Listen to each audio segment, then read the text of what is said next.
This is the Rational Reminder Podcast, a weekly reality check on sensible investing and financial decision-making from two Canadians. We are hosted by me, Benjamin Felix, and Cameron Passmore, portfolio managers at PWL Capital.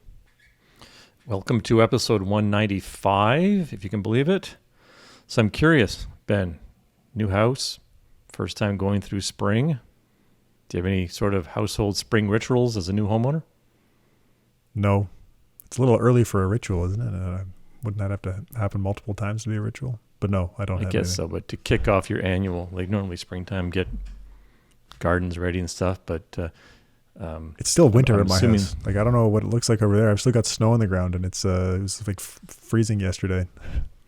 No, I think we're almost snow-free here. Oh, wow. We're a little bit further north, I guess. Is the ice off the water? Not enough to go kayaking. I thought about that, the other day. Going kayaking with still some ice floating around. I don't know if that's risky or is it? I don't know. Is it dangerous? Probably. I mean, if your tip is not good, but I've thought about really it too. cool to see what it's like, and especially with the water's rushing a bit more now. Yeah. I got my summer tires on last week, so I'm optimistic. I always do that around my birthday. So, any new shows you've been watching? I must admit, I have not watched much at all lately, so I have nothing new to give as an idea. Nothing. But we do have a special announcement, which I think is pretty exciting. And I think people have been speculating for a while about this. So we are episode 195, which means we are 5 weeks away from a very special guest. And as everybody knows, we had Professor Ken French join us for episode 100. So for episode 200, drum roll, Ben, go ahead. Well, people have guessed it already. Professor Eugene Fama is going to be the guest for our 200th episode. So the so-called father of modern finance and who's credited with developing the efficient market hypothesis will be here. And we cannot be more excited. It's going to be great to have a chance to chat with him. I wonder if we've mentioned his name in every episode. That's pretty funny. Anyways, I think Angelica will set up... a spot in the community for capturing some ideas for questions from the community. Yeah, it's up today. We're recording this on Friday, April 1st, and it's already up. So by the time this comes out next week, hopefully we'll have some good initial questions in there. But the plan is definitely to try and source a good number of the questions from the community and make sure that we're asking questions that are interesting to listeners and not just to us. We might tend to ask nerdier questions than the average person. I don't know. I think we'll get some pretty nerdy questions no matter what we do. That's fair. But coming up with a list of 15 or 20 questions for Professor Fama is not a difficult task. It's which ones do you ask is the hard part. That's exactly. It is a difficult task. It's difficult to get it down to 20, not up to 20. Right. No kidding. So other upcoming guests. So next week we have Sébastien Betermier joining us. In 3 weeks, Gerard O'Reilly. Then after that is Professor Fama. So we had a really nice review from RR2134 who said, gentlemen, this is my second Flying Colors review, which we're very grateful for. Your modern portfolio theory episode is a masterpiece. Ben, it was a masterpiece. And suggests that it's required listening or reading for everyone, the transcript he's referring to. You'll learn many insights, and I refer to it often. You will become a better investor. Keep up the outstanding work. The emerging markets episode was also amazing. So we appreciate that very much. It's pretty good. We also appreciate whenever there are reviews that go on iTunes. It does help, I believe, to get this exposed to more listeners. Yep. The feedback definitely helps too, because like that modern portfolio theory episode, I had no idea if people would find that interesting or not, because it was pretty deep in the theoretical weeds. But as I told you, that's part of the benefits of it, though, that if you did want to learn it, like there has to be a certain amount of oomph to it. True. If you don't, you don't. Then you're probably not listening. I don't think you can cut the corners on something like that. Yeah, that's true.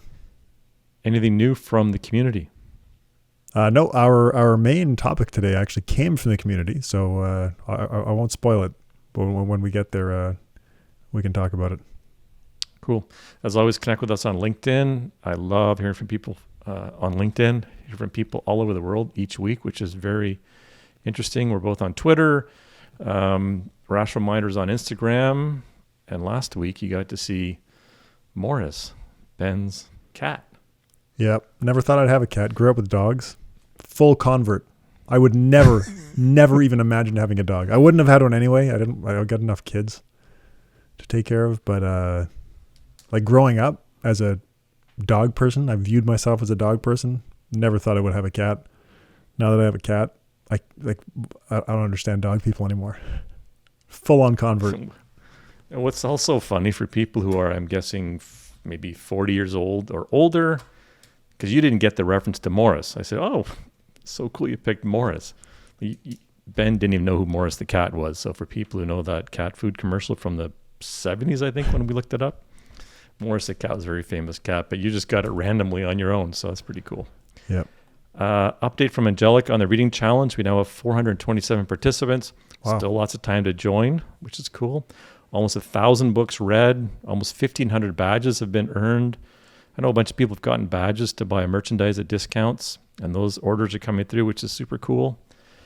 She asked that you share your experience of the reading challenge with the hashtag RR22 and 22 on Twitter and I believe on Instagram, but I'm not the Instagram resident expert. And in fact, Angelica dropped me a text this week just letting me know that, so she was an avid reader through university, kind of slowed down a bit, and she said last year she read 2 books. This year, so far, she's read 7 and going on to number 8 right away. So she's super engaged. And Sandrine, who does her social media postings and creative work as part of the team, she reached out to me last week just to rave about a bunch of the books that she's been reading as well. And in fact, family members have been kind of swapping books and trying to grab certain books before the others. So it's kind of neat to see it take hold. That is very cool. So it's a lot of fun to have that engagement. Anything else you want to bring up? Nope. You're not kidding, though. Cameron's not kidding when he says that he loves people reaching out on LinkedIn. Because I always hear about it secondhand. It's and it is cool to see. Yeah. Yeah. What can I say? It's just neat to for sure get feedback from people, and I heard from an advisor this week in Manitoba, which was super fun, and just people are listening and appreciating it and finding some value, and yeah. Very cool. All right. With that, let's go to episode 195. Welcome to episode 195 of the Roush Reminder podcast. Okay, so for the book review this week, we're going to do our best to try to make this both of us talking, because both of us have read this book. We have a bunch of notes. Whether we stick to the notes or not, we'll see how this goes. But the book is called The Great Depression, a diary by Benjamin Roth. So I had heard you mention this book a while ago, and then Morgan Housel mentioned it when he was on with Tim Ferriss a couple of weeks ago. So I thought, yeah, I'm going to check this out, because we've been talking about monetary policy and money, and like I just want to kind of dive back into it and learn more about the gold standard, and kind of this ended up being a great place to really jump into that again. And certainly my generation heard our grandparents, maybe you did as well, talk about what it was like living through the Great Depression. I would hear it often. Incredibly, I never did this connection. My father was actually born just after the inauguration of Roosevelt in 1933, which right at the depths of the Depression.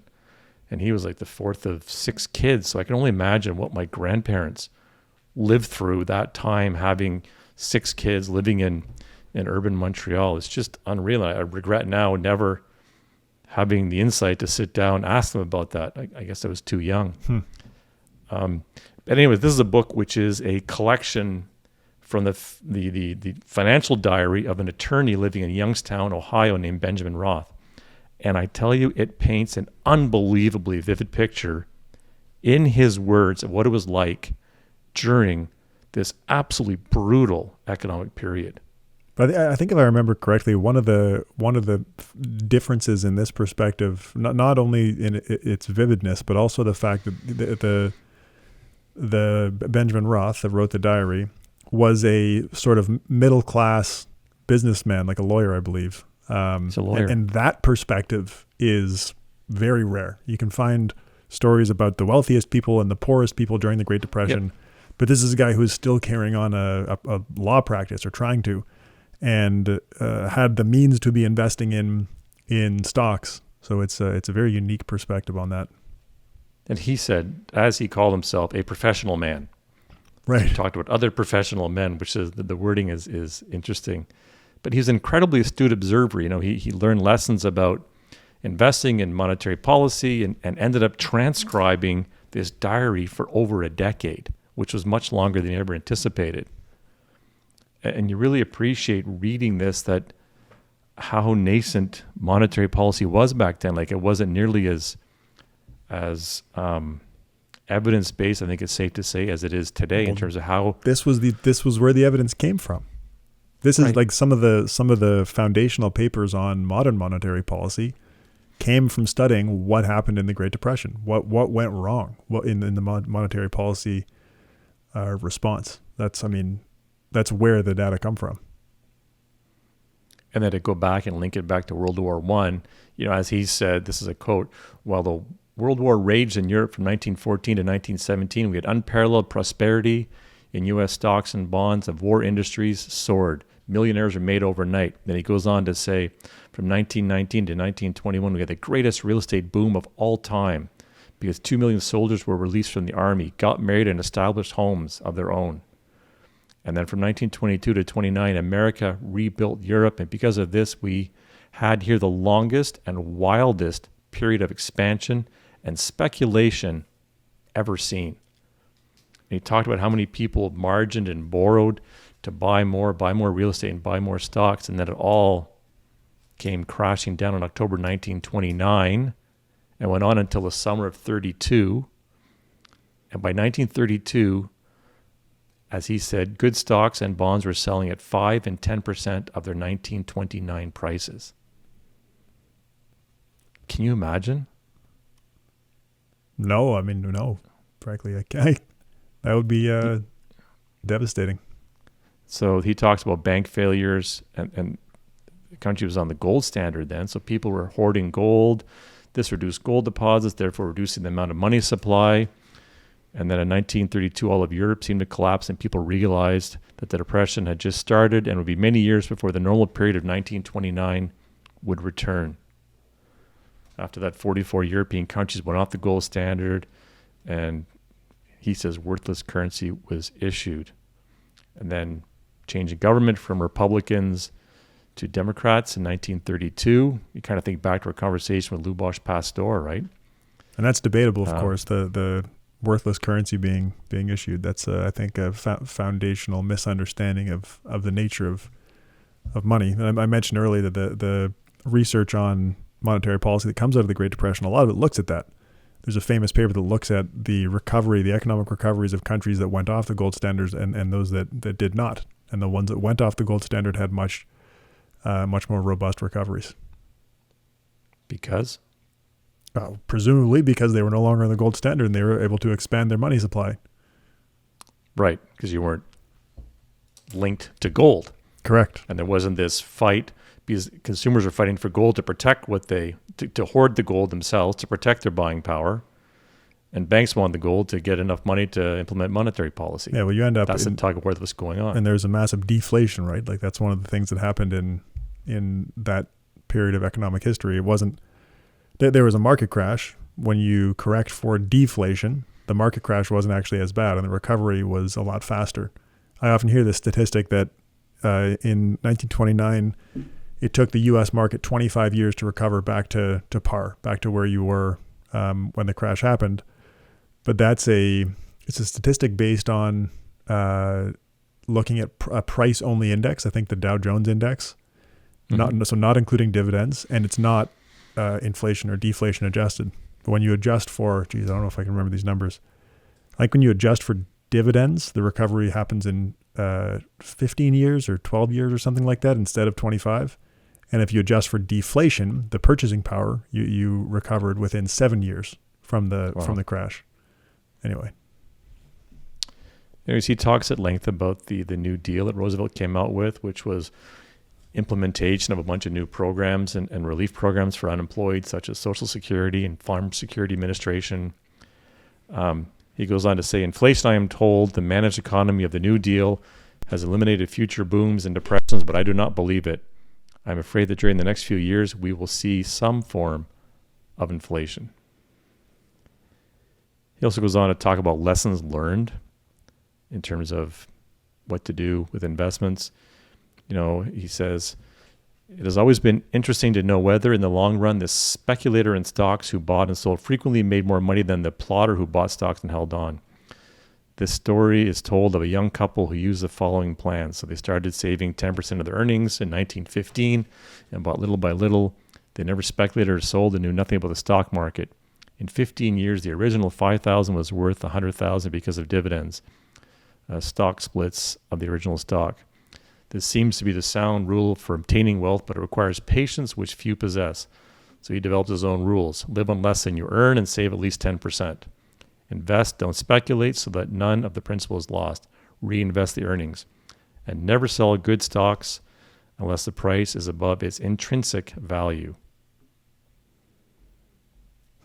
Just really interesting to think that someone at that time had the daily drive to write a diary about this. Then he goes on to talk about how, this went through the 30s and then leads right into World War II, which is incredible. Can you imagine the boom post-World War I, the depression of the 30s, and then go right into World War II? Anyway, there's all kinds of very interesting quotes about the time. And I just flew through the book because it is so well edited and put together. Yeah.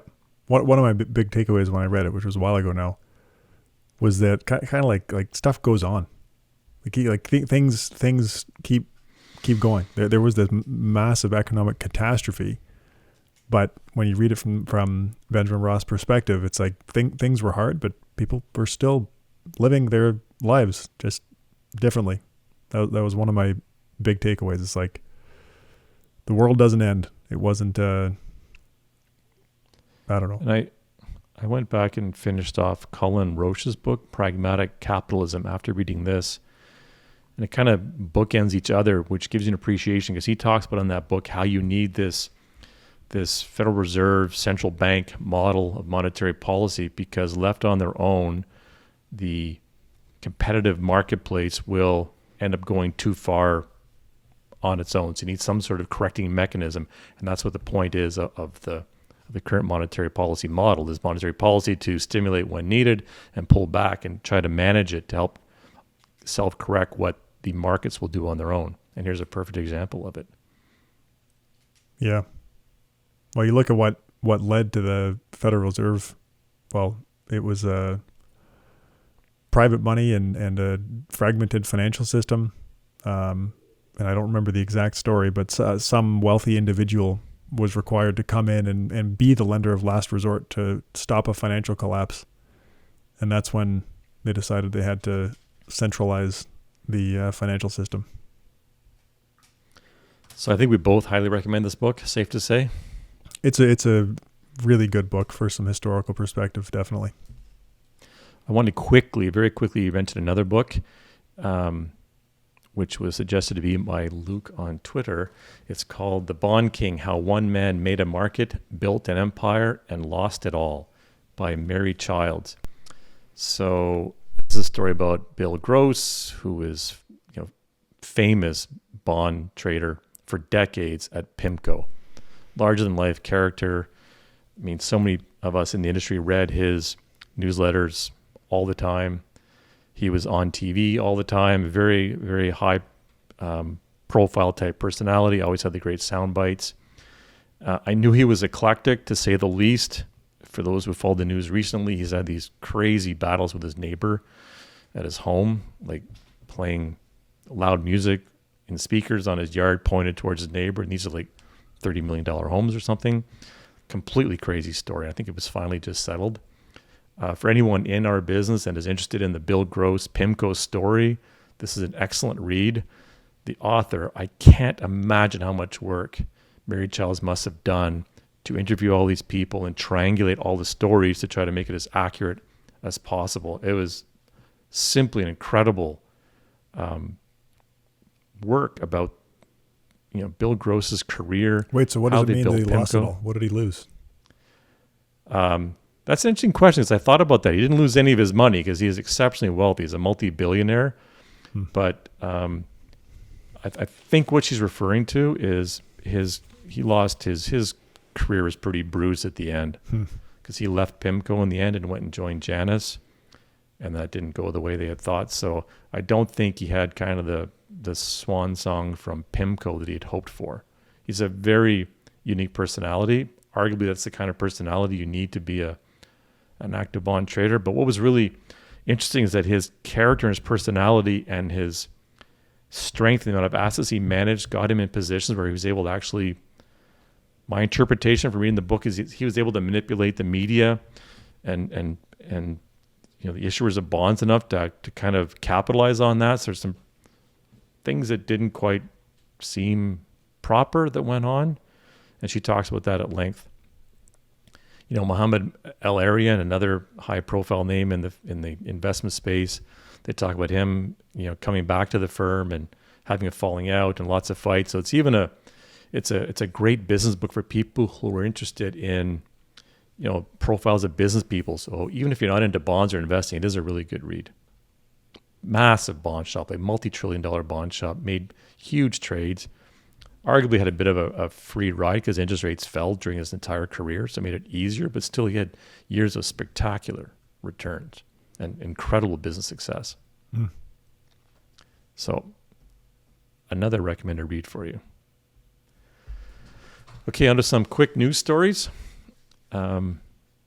This one, super quick. You saw the news about coming out of Robinhood. The future of investing is 24/7. So they released news from a blog on March 29th saying they're launching new extended hours that will allow customers to trade from 7 a.m. to 8 p.m., adding an extra 4 hours. So it quotes, "Our customers often tell us they're working or preoccupied during regular market hours, limiting their ability to invest on their schedule or evaluate and react to important market news." It goes on from there. I look forward to the academic paper that decomposes the 7 to 9:30 and 4 to 8 returns. Yeah. Okay. That's the perfect ending of that news story. And have you seen all these stories about stock splits this week? Yep.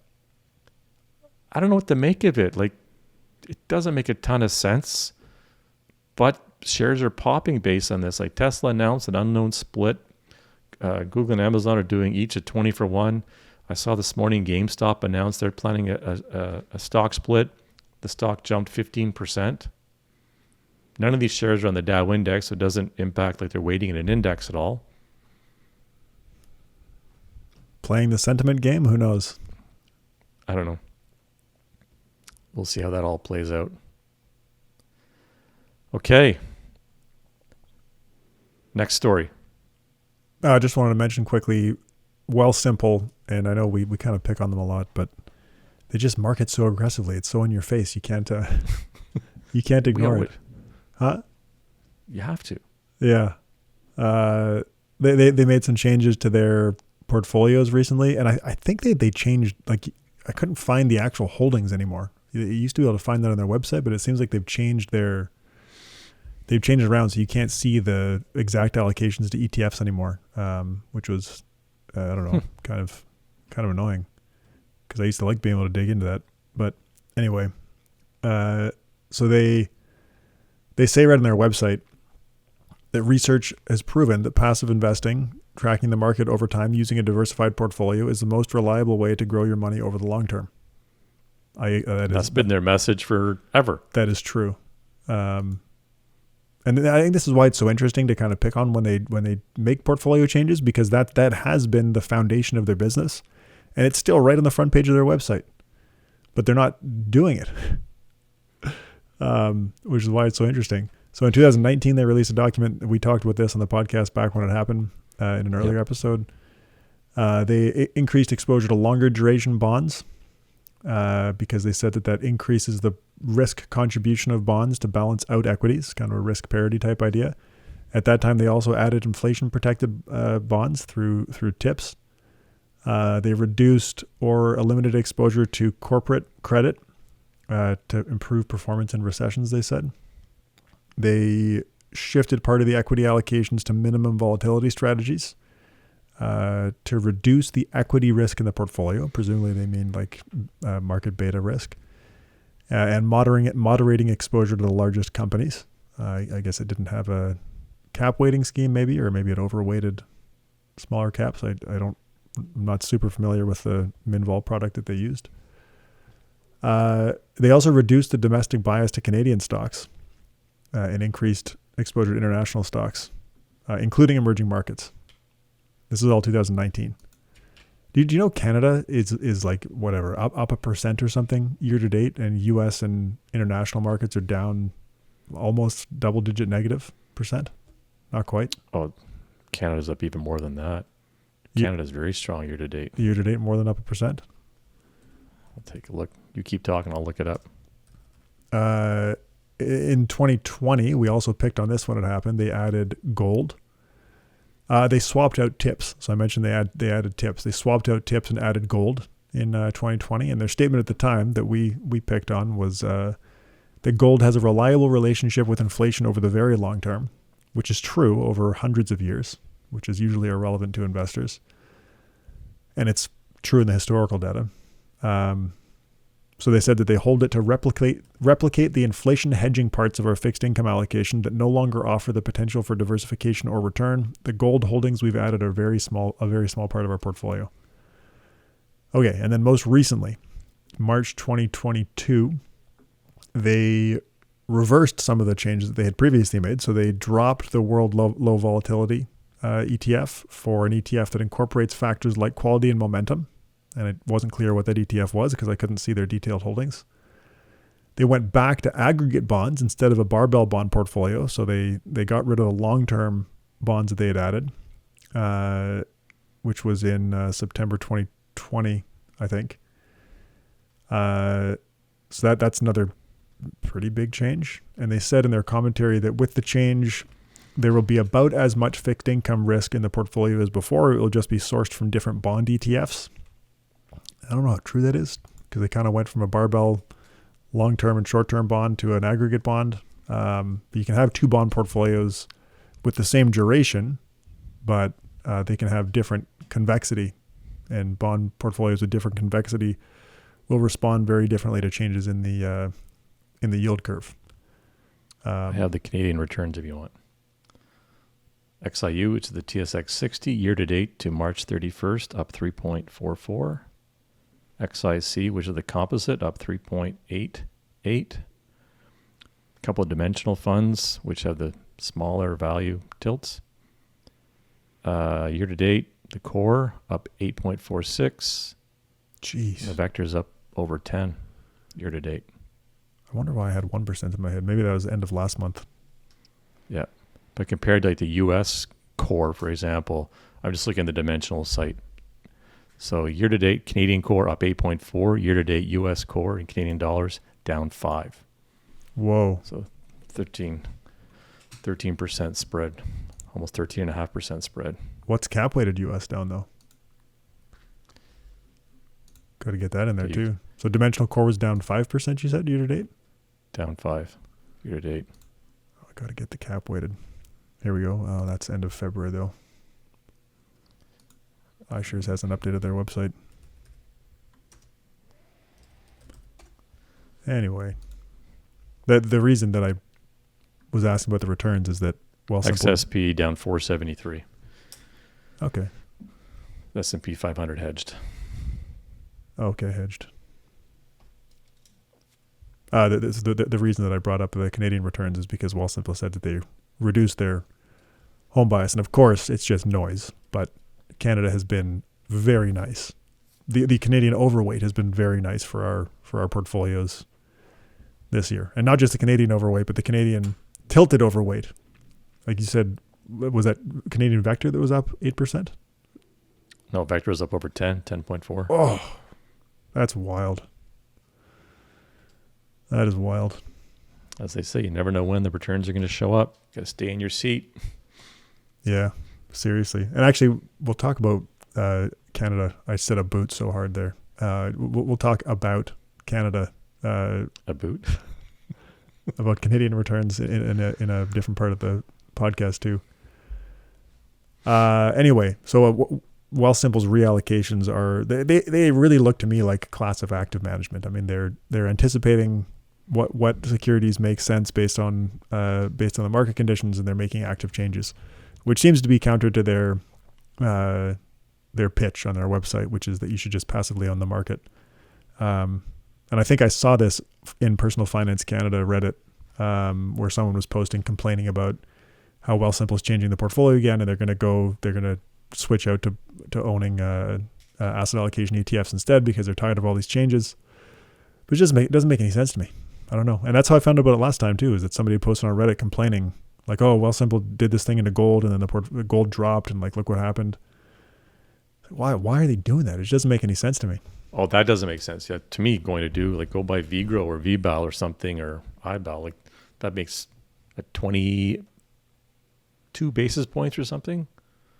Yeah, well, XBAL is the iShares one is 22 basis points. I think VBAL and VGRO and those ones are 25 basis points maybe. But other like Mackenzie, I think, has asset allocation ETFs. Fidelity has asset allocation ETFs that have Bitcoin in them. Whether that's a good thing or a bad thing is a open question, I guess. But there's so many options out there. And when you've got the robo-advisor who's supposed to be making it hands-off and easy to be a passive investor, doing the opposite, making it easy to not be a passive investor, it doesn't make any sense to me why you wouldn't just go and buy the asset allocation ETFs. It just doesn't make sense. Anyway, I thought it was worth mentioning. I just find it's really the disconnect between, we'll help you be a disciplined passive investor and make it really easy, and but we're going to change the portfolio once a year. It doesn't make sense. Like someone said a couple of weeks ago, it's even hard for robots to stay passive. Right. But you'd love to know what the motivation is. Maybe somebody from Wealthsimple can come and tell us. Okay. Don't want to speculate. All right, main topic. Yeah, so this came from a post in the community. I mentioned that we were going to talk about that. Somebody, Anarchy is the username in the community. They ANARKI. They made a post asking people to share their observations on common misperceptions that new investors have, misconceptions that new investors have. I think financial markets are a really good place to have misunderstandings about how things work, because a lot of things that will seem intuitively obvious fall apart very quickly with a little bit of foundational knowledge. It's like the Dunning-Kruger effect idea, where you show up at stocks and you're like, oh, yep, this is easy. I'm going to buy the good companies as an example. But of course, that's not actually how it works. Anyway, so this post in the community got quite a bit of traction and a lot of really good discussion and a lot of really good suggestions for misconceptions that new investors have. So I thought it would be kind of fun to go through them and talk about what they are. I just picked a selection of ones that I thought were good to talk about, and then talk a little bit about some of the evidence surrounding them. And to be honest, I was going to do something else for this episode. I was going to talk about the theoretical relationship between time horizon and asset allocation, but it's a substantial topic. I think that's more substantial than the modern portfolio theory discussion that we had. Really? Not longer necessarily, but like a lot to chew through to figure out what the relevant insights are to talk about in episodes. So we will cover that eventually. But instead today we're going to do these common misperceptions, which I think is also a good thing to talk about. It's a little bit lighter. Not too light though. Okay. Can't be too late recording this on a Friday afternoon. I'm fired up though. All right. So the first one. The first one is that value investing is a safer strategy with lower expected returns. Now in our world, that's like, what? That's insane. But it's actually a really common perception.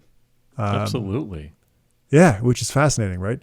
So why is it fascinating? What do we know about value investing? Stocks with lower relative prices are cheap, probably because they're riskier or because investors have extrapolated their poor fundamental performance too far into the future. Risk-based behavioral explanations. If we follow the risk-based story, value stocks are, by definition, riskier than growth stocks. In episode 193, the modern portfolio theory one that I was just referencing, we talked about the ICAPM, the intertemporal capital asset pricing model, which assumes that investors are concerned about risks other than portfolio volatility, like how the portfolio does when things like labor income are down. The additional economic riskiness of value stocks theoretically drives their prices down and their expected returns up. Now, when you look empirically, like, are value stocks riskier? When you look at the fundamentals, they tend to be companies that are under distress, have high financial leverage, and face substantial uncertainty in their future earnings. They also tend to be riskier than growth stocks in bad economic times and only slightly less risky in good times. And they deliver low returns when labor income and consumption fall. So that's like textbook ICAPM risk, right? Where, even beyond volatility, they're riskier in bad times, which makes them much riskier for most investors who have other, like labor income, for example, particularly risky labor income to worry about.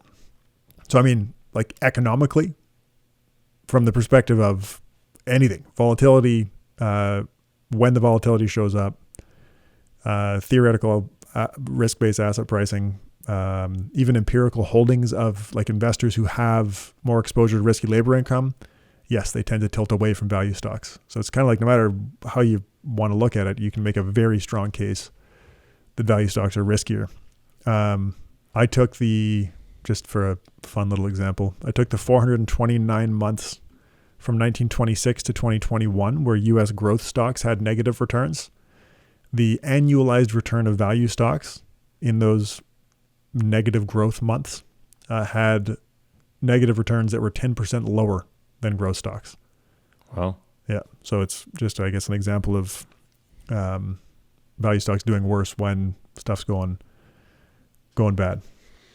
Now, I don't know if I can say where the idea that value stocks are safer comes from exactly, but can definitely confirm that it is a common fallacy. One place that confirms that is Adriana Robertson, who's a guest in episode 133. She had a paper in the Journal of Finance, co-authored a paper in the Journal of Finance, where they looked at a representative sample of U.S. households and found that households tend to believe that value stocks will be safer and, contrary to the historical data, do not have higher expected returns. Crazy. So that's interesting. And I just Googled, like, value stocks. What do you find?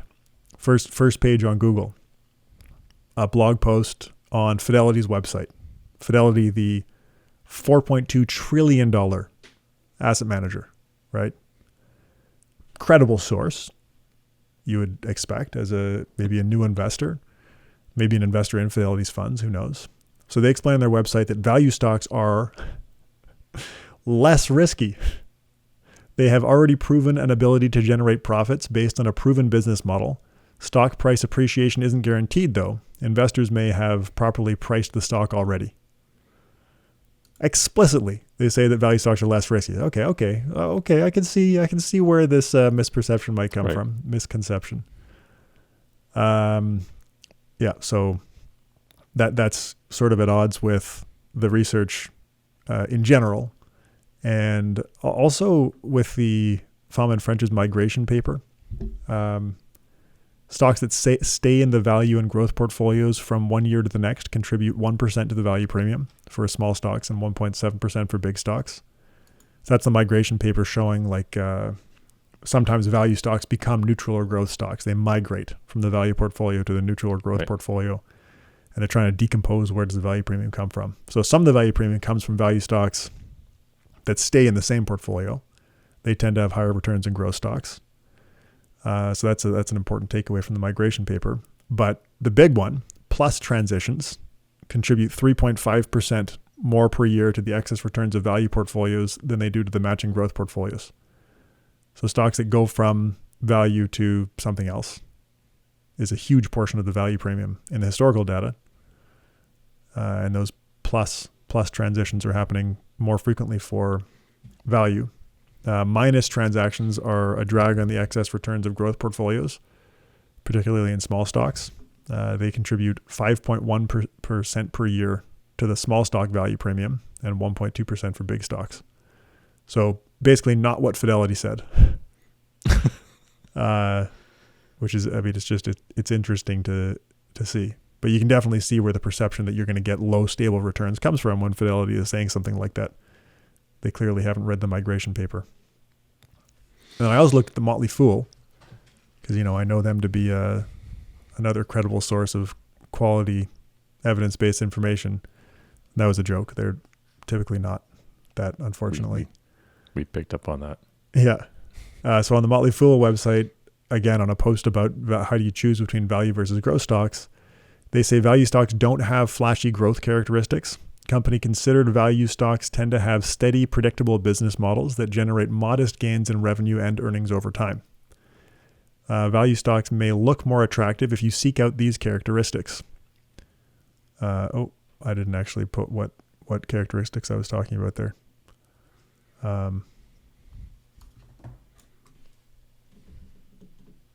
They also note that value stocks may look more attractive for investors who prefer more stable stock prices. So that's another interesting one. In the historical U.S. data, value stocks have an annualized standard deviation calculated from monthly returns that is 6.5% higher than growth stocks. So that's just that doesn't make any sense to me. Why would they say that? Marketing. I'm only speculating, but marketing. I guess just doesn't make any sense. I mentioned the higher volatility of value stocks, and of course there's also the multi-dimensional state variable risk sensitivity. But then we got to look at returns too, right? Because the other thing that part of this misconception is that value stocks are safer and have lower returns. All of those sources that we just talked about, Adriana Robertson's study, the Fidelity blog post and the Motley Fool blog post, they all say that you're going to get these nice, safe, stable returns from value stocks, but you shouldn't expect to outperform. For the period from July 1926 to February 2022, Fama French U.S. Value Research Index beats the Fama French U.S. Growth Research Index by 2.87% per year. Now, it's a long time period. In terms of wealth accumulation, that's nearly 12 times more accumulation over the full period. I don't know if is that a lower return? Can you check my math on that? Not. It'll take some deep research. We'll get back to you. Okay. That sounds good. Now, maybe the value premium is dead, though. That's something that we've talked about, not so much recently because it has come back a bit. But a couple of years ago, when everyone was saying value is dead, we talked about it a lot.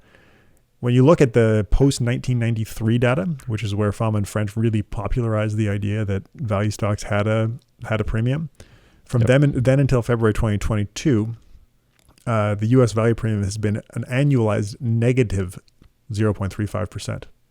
It's pretty crazy. Negative value premium out of sample post-publication.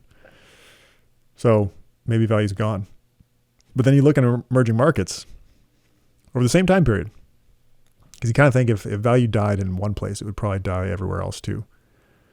Or at least, I don't know, there wouldn't be a big premium or something like that. But you look at the emerging markets premium for that same period from, I think it's July 93 until February 22, 4.53% premium for value over growth with a T statistic of 2.59. Wow. So highly statistically significant.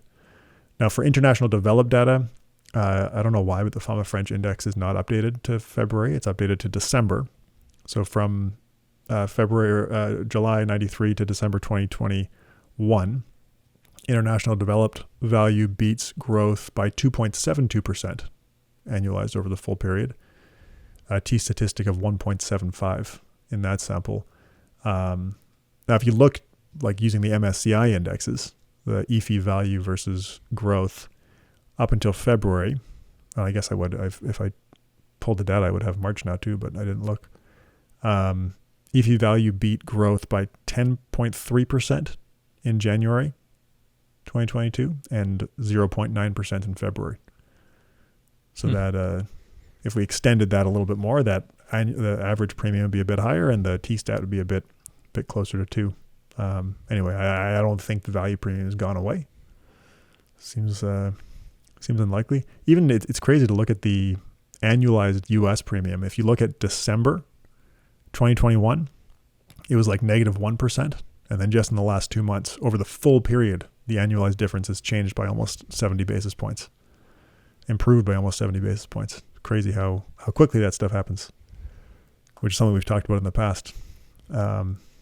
Yeah. Anyway, value is a risky strategy with higher expected returns, expected and historical returns for the majority of history, not the other way around.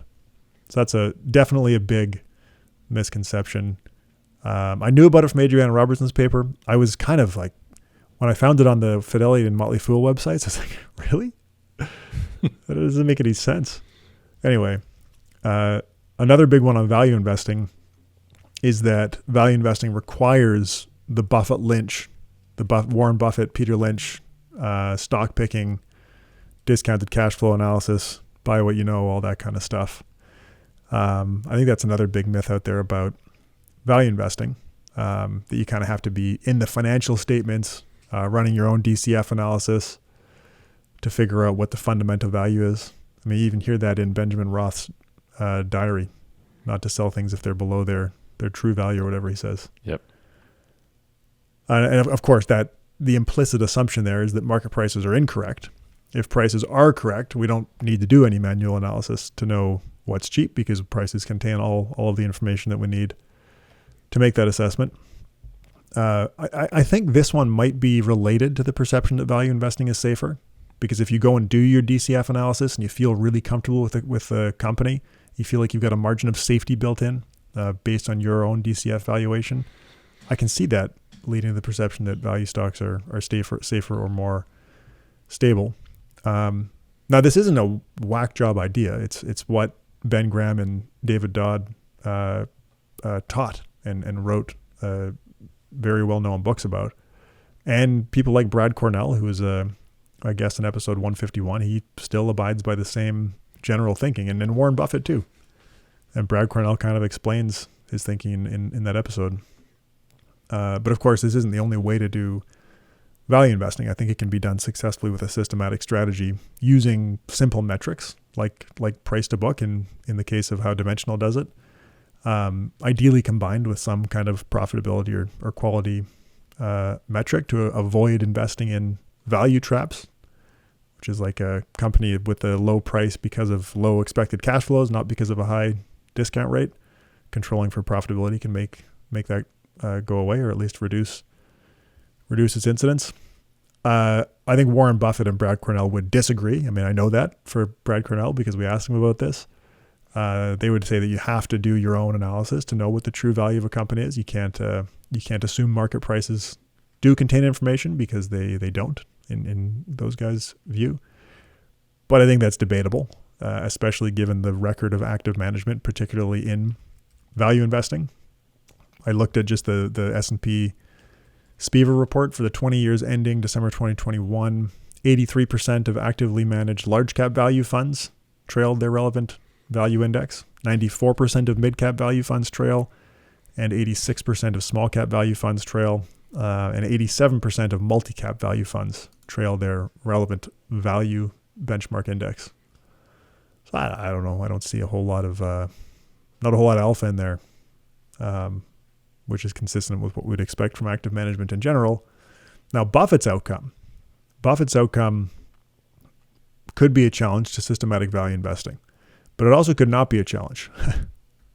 Buffett has beaten the market. There's no question about that. It's likely highly related to his skill and abilities as a businessman more generally, beyond his ability to select securities. And Buffett also pioneered the style of investing in low volatility, high quality, cheap stocks before we even had a notion of multi-factor asset pricing. So it's also a story of low fees, right? He doesn't charge traditional asset management fees, which has a huge impact. True. But is Buffett's outcome a challenge to systematic value investing? Now that we know about multi-factor asset pricing, which is what a systematic value investor would use. I mean, it's like a dimensional or an Avantis fund. Those are systematic value, or an alpha architect fund. Systematic value funds that are using asset pricing models or sorts on characteristics to systematically build value portfolios. There's a paper in the Financial Analyst Journal called Buffett's Alpha, and they looked at exactly this question. So they found that Buffett's Berkshire Hathaway has a realized Sharpe ratio of 0.79 with significant alpha to traditional risk factors, but the alpha becomes insignificant when they control for exposure to betting against beta and quality minus junk. And they also find, and this is a unique thing with this paper, that Buffett has an implied leverage ratio of about 1.7 to 1 on average. So Buffett's returns, they conclude, are not luck or magic, but they're a reward for leveraging cheap, safe, high-quality stocks. And that leverage comes from the insurance float from his insurance businesses that has an average cost for that implied leverage below the T-bill rate. So again, Buffett's obvious acumen as a businessman played a huge role in the Berkshire Hathaway outcome.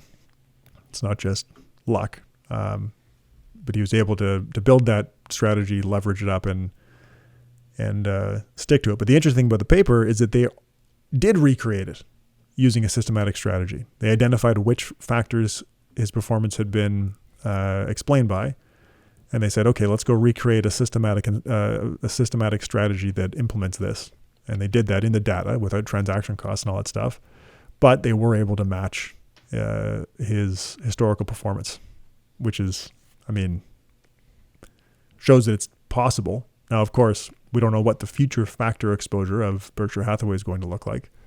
We also don't know if Berkshire Hathaway is going to outperform in the future, so you may not want their future factor exposure. But I think the main takeaway is that a diversified systematic strategy can match even an outlier concentrated stock picking strategy like Buffett. It's the factor exposures and the leverage that matter, which is what you'd expect given what we know about asset pricing. So that's myth number 2, that value investing requires a Buffett-Lynch stock picking approach. Another big one, that all index funds are good investments. I think index funds really become a marketing term. Lots of index funds look more like actively managed funds. We covered thematic ETFs in a recent episode. They look a lot more like a traditional actively managed fund than they look like an index fund. We kind of said that their thematic ETFs are like lighting your money on fire.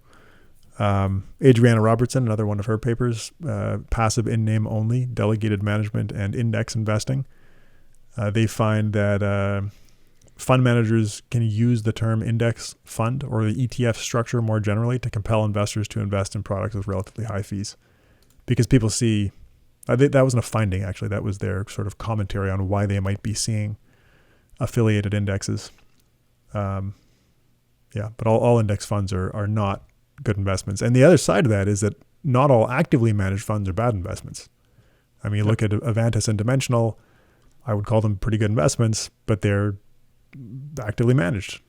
Like if you look at what is their classification, they are not index funds. They don't follow an index. They're actively implemented. But I think it's like, you want to look at the characteristics of the fund implementation, and market cap weighted index funds tend to have these characteristics, which is why I think they are good investments for a lot of people. But it's not exclusive to them. So you want low fees, broad diversification, low turnover, tax efficiency, But that can be found in both an index or an active fund. Another good one is that all ETFs tracking an asset class are the same. Kind of like all index funds not being good investments. All, just as an example, all small cap value funds are not the same, not even close. It's easy to look at a fund and say, oh, small cap value, yes, I want that. But they're not all going to be even close to the same. I looked at 12 U.S. equity small cap value ETFs with small cap value in their name. The cheapest one in terms of price to book was half as cheap as the most expensive one. So like much cheaper, twice as cheap. I guess I got that backwards. Much cheaper by a factor of 2. But they're both like side by side. These are 2 small cap value ETFs, but one is substantially cheaper than the other. And then in terms of average market cap, the smallest one in my sample of 12 was 1/5 the average market cap of the largest one. So substantially smaller. I know. And you're not even talking about the implementation side of this. Like how often are they rebalanced and brought back to the proper... Oh, yeah. I mean, some of the ones in this sample were index funds. Some were actively managed funds. Some were systematic active. Some were active. But they're all, if you look at them, they're all called whatever fund company, small cap value. In some cases, it's an index beside that, but not in all cases. It's interesting. Did you see our friend Eric at Servo Wealth's tweet this week? It was something, I think it was, investing in index funds is not an investment philosophy. I think his point was an index fund is a tool, and not all the tools are created equal. Your philosophy is really what's your asset mix, what's the factors you want exposure to. So it generated quite a bit of debate, I saw. Oh, I bet it did. The other way that I compared this sample of 12 ETFs was just looking at the performance from April 2020, so kind of COVID crash, to December 2021. And I knew they were all going to have really good returns, but the cumulative return of the worst one of this sample of 12 was 92% cumulative over the full period. Still, that's very good. But the best one in the sample returned almost twice as much, 181%. Wow. And again, these are all small cap value ETFs, so it's like the differences can be meaningful. So I think this matters for portfolio construction. If you're sitting down, which securities should I use to build my portfolio? It's not enough just to find small cap value ETFs. Got to look under the hood. And I think this is relevant for probably tax loss harvesting too, where again, if you wanted to sell a position at a loss and rebuy a different security with similar asset class exposure, there can be significant tracking error, especially in stuff like small cap value ETFs. Less problematic for market cap weighted ETFs, but I think anything that's even a little bit specialized, you start to have enormous differences in construction, even in definitions of value, right? Like what is a value company, and what metrics are we going to use to determine that? That's going to be different from company to company. Another one that's I think pretty interesting is that risk and return are always related, which like that you'd think that's true, right? In an efficient capital market, risk and expected return have to be related. Risk and realized return have an obviously much noisier relationship, and increasingly so as we reduce diversification. So I think with an individual security, you're probably not going to get anything close to the expected return because the unexpected return is going to dominate the outcome over long and short periods of time. Even with diversified portfolios at shorter horizons, there's going to be a lot of noise as well. But over longer horizons and diversified portfolios, at least on a relative basis, like value stocks have higher expected returns. You don't know what the premium is going to be necessarily, but you'd expect there to be a premium. Yep. I think those relationships are more reliable in diversified portfolios. But the risk of an individual company, that's not a price risk. That's not a case where risk and return are related. And then you think about the skewness in individual stock returns. In individual stock picking is like playing the lottery. You're probably going to lose, but you might happen to pick a big winner. Of course, you also have to hold on to it for the right amount of time. But you could become very wealthy doing that. But because it's a losing prospect on average, I wouldn't really call that like a high risk, high reward approach to investing. The risk is not compensated on average. It's more like a high risk, hope for luck, high risk, hope for luck strategy. I think that's different than risk and expected return. I think this is probably a big deal with crypto too. Like people see the volatility and they think it's a high risk, high reward strategy, but that's not always going to be the case. there can be a lot of uncompensated risk and a lot of skewness that can really mess with that.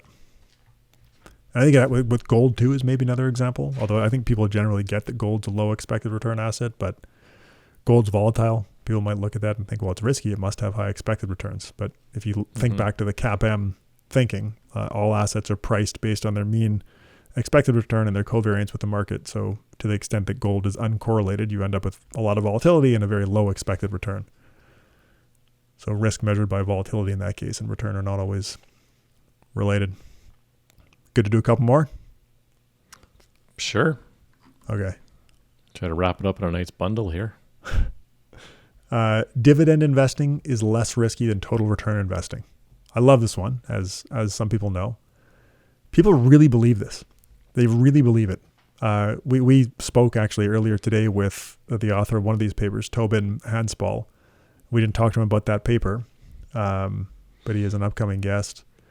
So they've got a paper where they find that investors exhibit excess sensitivity to dividend income. They increase consumption precisely around the days that dividends are paid out. They find that the excess consumption is driven by individuals who are relatively wealthy. They don't face self-control issues, and they're not characterized as impatient or people who make regretful consumption choices. The people who do consume make financial plans and actively track their income from dividends. So the results they find are consistent with investors employing mental accounting practices and following rules of thumb, such as consume income, not principal, and living off of their income. The planned consumption channel they document is consistent with the idea that investors are attracted to the income stream from dividends, incorrectly perceive them as free money, and plan consumption around their arrival. Fascinating. And then Marco DiMaggio, another guest back in episode 179, though we talked to him about crypto, not about this paper. Actually, we talked to Tobin about crypto too, not about his dividend paper. So we missed two good dividend papers because we were talking about crypto. So the DiMaggio paper, they find that the marginal propensity to consume, the MPC, out of dividends for all wealth groups in their sample is much larger than the MPC out of capital gains. Higher marginal propensity to consume out of dividend payments is consistent with a near rational behavior in which households optimize their consumption with respect to capital gains and dividends income as if they were separate sources of income.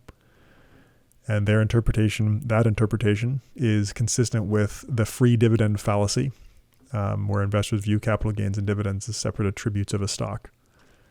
And then one more paper confirming that this is a real thing that people believe. A paper called The Dividend Disconnect. I think it's a 2016 paper. They looked at individual investors, mutual funds, and institutions and find that they trade as if dividend capital gains are disconnected attributes, not fully appreciating that dividends result in price decreases. Exactly. Right? They find that behavioral trading patterns like the disposition effect are driven by price changes, not by total returns. Again, fascinating, but intuitively, like you can see how that would happen at the individual investor level. Investors rarely reinvest dividends and trade as if they're a separate, stable income stream.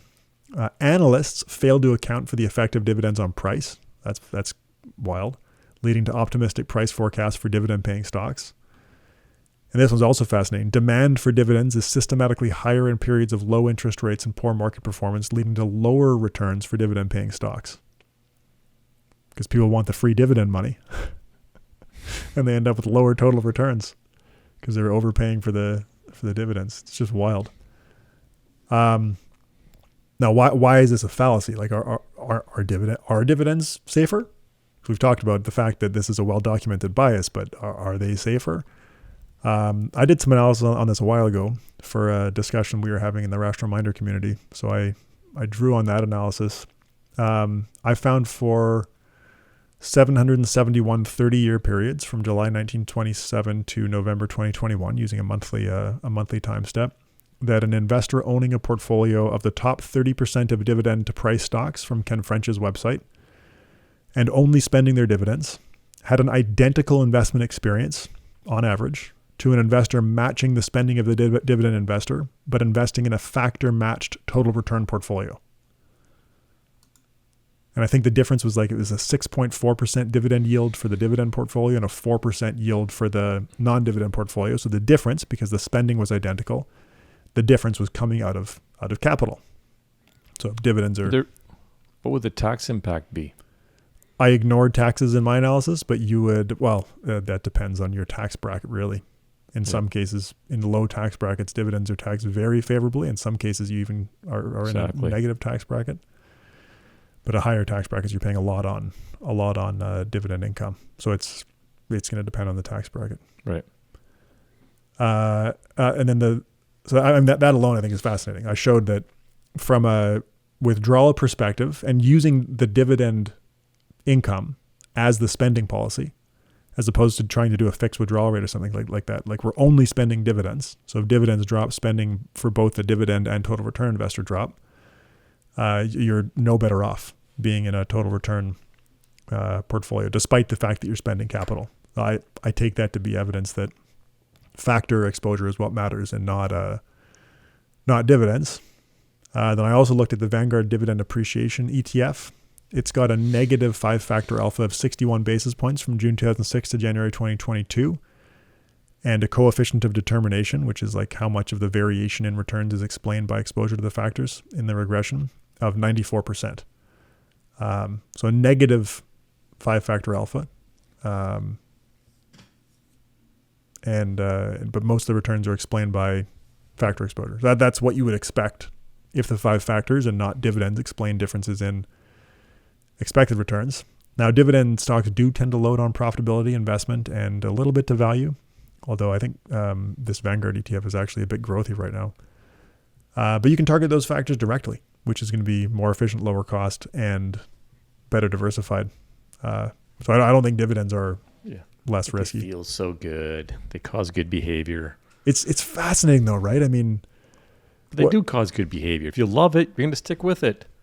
But it's more than love. Like when we talked to Tobin about this earlier today, he briefly mentioned another study that they're looking at where they try to change the behavior of people who are consuming dividends. And his comment was that changing this type of behavior is extremely difficult. But it's very interesting stuff. One of the things that John Cochran talks about in Portfolios for Long-Term Investors is that one of the ways financial advisors can add value is by creating a payoff stream from portfolios that is not necessarily related to dividends. Like, can we create a sustainable payoff stream without relying on dividend payouts? And that's kind of what we try to do. Like, our clients wouldn't know the difference between dividends and capital gains. They know how much we send to their bank account. So I don't think that dividends are less risky. Okay, the last misconception that we'll talk about today, and we're going to save a couple for a future episode. The last one I'm going to talk about is that you only need to invest in U.S. stocks because they perform the best. And you look at the historical data, it's like, yep, U.S. stocks, they perform the best. But the question that I would ask is over what time period? Using the Dimson-Marsh-Staunton annual returns data from 1900 to 2010, the U.S. returned 9.18% measured in USD, while Canada returned 9.14% in USD, and Australia actually had 10.24% in U.S. dollar terms, annualized over that full period, 1900 to 2010. So if we're sitting here in 2010, I think December 2010, having this conversation, the U.S. actually has not performed the best. Canada's performed nearly as well, and Australia has performed substantially better. So all of the superior performance of U.S. stocks over Canadian stocks over the last 120 years has come in the last decade. And a lot of that's come from price multiple expansion, not from fundamental growth, which could lead to lower expected future returns, not higher, going forward. And then I also use monthly MSCI data and found from January 1970 to October 2013, the MSCI Canada Index returned 10% annualized, and the MSCI USA Index returned 10.01% annualized. So they were pretty much the same return if we were having this conversation in October 2013 and looking back to 1970. Now, the US index was less volatile over that period. 1 year earlier, so this is October 2012, if we're having this conversation, Canada had beaten the US since 1970 by an annualized 45 basis points. And if we look to October 2010, Canada had nearly a 1% annualized return advantage over the US back to 1970. It's crazy. So it's this decade or so that U.S. has pulled away, where we look back today and it's like, okay, the U.S. has superior performance. Australia has still done a bit better, but the U.S. relative to pretty much anything else, it seems like, yeah, it has done the best. But that has not always been the case. And there are many historical periods where you can look back and other countries have performed better than the U.S. So it's this like ex post bias where we see that the U.S. has done really well, but it's time period specific. And there's not a whole lot of reason to believe it's going to be the same in the future. And if we believe that price earnings ratios contain information about expected returns or price dividend ratios, whatever, and they probably contain a little bit of information, then we might expect the U.S. stock market to have lower returns going forward, not higher. So that's another big one. A couple more that we can save for a future episode. This could be a segment, a misconception segment instead of a whole episode. It could be, but you got 5 more. Cool. All right, that's awesome. Anything else to finish up with? I don't think so. I think that was it. Well, you didn't mention that you're off to the Masters, right? Well, by the time this airs, I will hopefully have been successfully traveled back and forth from Augusta. So we've had our negative test today. That went well. Flights tomorrow, got to do that. And then pray for good weather. Weather looks spectacular. So by the time you guys are listening to this, we'll know the answer. Well, I hope the trip goes well. A whole lot of things have to go well to pull this off. Like between the rapid test, the travel, the flights, the weather, it's something. But it's going to be incredible. I've talked to a bunch of people that have gone, and it's quite the experience. All right. Well, enjoy. And to all of the listeners, we'll see you in a week.